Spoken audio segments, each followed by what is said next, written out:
The Bills head to Jacksonville for a playoff game at 1 p.m. Sunday against the AFC South champion Jaguars, 10-6. Here are 5 things to know about the matchup. 1. Hi, Doug, let's get this one out of the way first. This game pits the Bills against their former coach Doug Marrone, who quit on the team and took a $4 million buyout in his contract after the 2014 season. Marrone took over as Jaguars coach during the 2016 season, after Gus Bradley was fired. Marrone did well in Buffalo, leading the Bills to a 9-7 record in 2014, which is still tied for their best mark 1999, but was not liked by players. He also reportedly referred to himself as Saint Doug, in reference to the fact that it takes 2 miracles to be canonized as a saint. Turning around the Syracuse football program, he thought, was one, and turning around the Bills would be the second. 2. How they got here. The Jaguars earned the AFC's 3rd seed by winning the AFC South and finishing with a 10-6 record.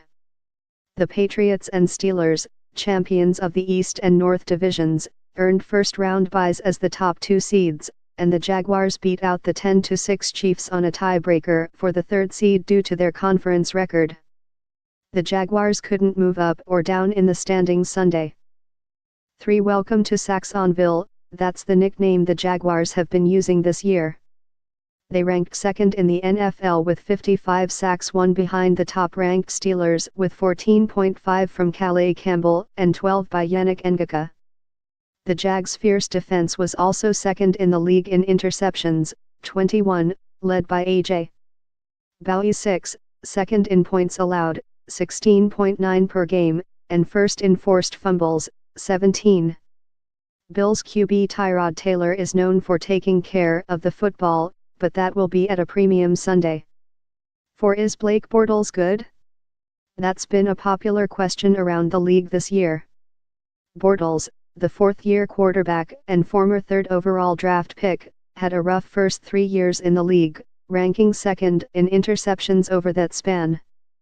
But Bortles has begun to turn things around this year, even after top receiver Allen Robinson was lost with an ACL injury in September. Bortles entered Sunday with a 109.8 passer rating in December, 2nd best over that span, in which he averaged 321 passing yards and completed 68.8% of his passes in games against the Colts, Seahawks, Texans, and 4.9 ERS.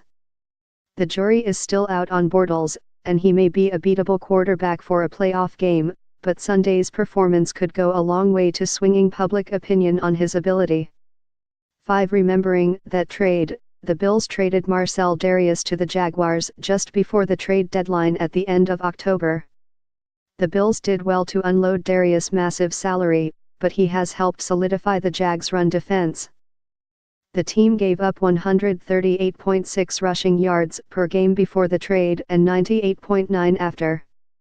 The Bills' defense hit a major rut shortly after the trade but had played well earlier in the season without Dareus, and seemed to find its stride again down the stretch. Marrone Week, the full story of Doug Marrone interrogating a reporter at an airport over tweets. Watch, Bills players, fans in Dolphins Stadium erupt after Bengals late touchdown.